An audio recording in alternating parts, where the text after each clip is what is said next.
in the deep past of the American frontier. A man of two heritages, Black and Seminole rose, from obscurity to extraordinary bravery. That man was Pompey Factor. As bullets cracked across dusty plains, as treaties were broken and boundaries shifted, his story embodies courage, identity, and the harsh, often overlooked realities of the late 19th century West. This is his journey. Born around 1849 in Arkansas, Pompey Factor entered a world in upheaval.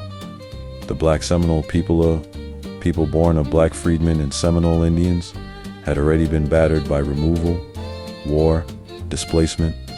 His life would span wars, service, exile, and eventual obscurity. To understand Factor, we must first trace the story of the Black Seminoles. In Florida in the early 1800s, formerly enslaved Black men and women found refuge among the Seminole people. They fought together, lived together, built villages. Then came the Indian removal era. In the mid-19th century, many Black Seminoles fled further, some into Mexico to avoid re-enslavement. Pompey's father, Hardy Factor, was a Black Seminole chief and scout. His mother came from the Biloxi Indians. For years they lived in Mexico, among the borderlands of Texas. Mexico, a harsh land, a harsh life, yet they preserved freedom. The U.S. Army, in turn, began recruiting Black Seminole scouts around 1870, recognizing their tracking skill, their allegiance, and knowledge of the land. And so Pompey would move from exile into enlistment. On August 16, 1870, Pompey Factor enlisted in the U.S. Army at Fort Duncan, Texas. He joined the detachment of Seminole Negro Indian Scouts in the 24th Infantry Regiment. Life as a scout was perilous. These men were attached to Buffalo Soldier regiments, patrolling borderlands, tracking raiders, and engaging hostile tribes. Factor's particular expertise in foot, on horse, silent as the land he moved through, made him invaluable. These scouts often operated far ahead of main forces, in terrain hostile and unforgiving. Their communities, too, were caught between worlds. Through the early 1870s, the Black Seminole Scouts engaged in dozens of missions. Even the Army lauded them as excellent hunters, trailers, and brave scouts. And then came April 25, 1875. On April 25, 1875, near the Pecos River in Texas, Facto and his fellow scouts John Ward, Isaac Payne under Lieutenant John Lapamboulis, were trailing a band of Comanche who had stolen some 75 horses. The scouts crept forward, dismounted, took cover. They engaged about 25 to 30 Comanche warriors. Through a fierce half-hour skirmish, they killed 3, wounded another, but they found themselves being encircled. Then Lieutenant Bullis's horse bolted. He could not mount and was in danger of being left behind. Factor and Payne provided cover and fire while Ward pulled Bullis to safety.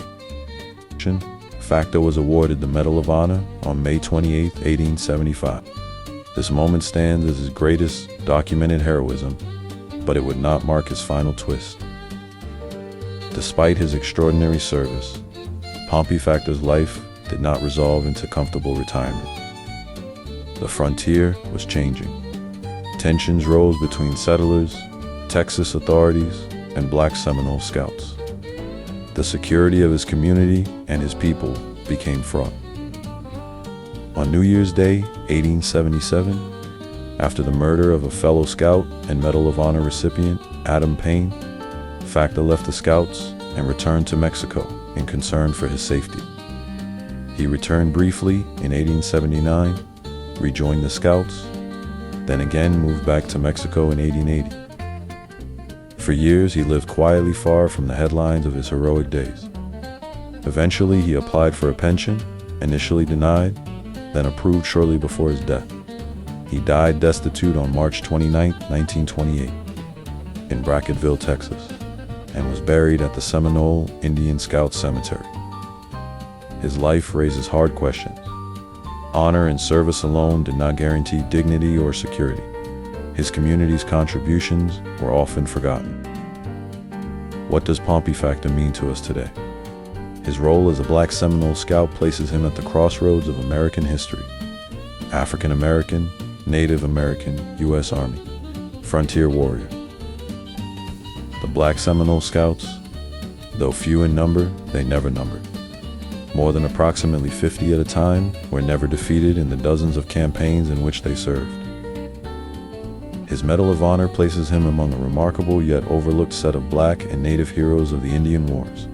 His legacy is one of bravery, but also of complexity. A man who freed himself, migrated to Mexico, enlisted in an army that once waged war on Native peoples, returned, left the gang caught between cultures. Today his story is part of Texas and American military history, and of the story of marginalized people whose contributions were obscured. By remembering Pompey Factor, we remember the frontier not just as white settlers and cavalry, but as a diverse, contested, human space of courage and contradiction.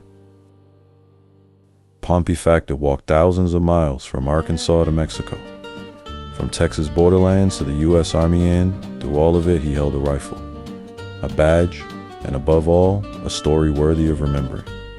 His grave lies in Brackettville, Texas, silent to many, but speaking volumes to those who listen. Today, as we ride the trails of history, let us saddle our minds with not just the famous names, but the lesser told ones.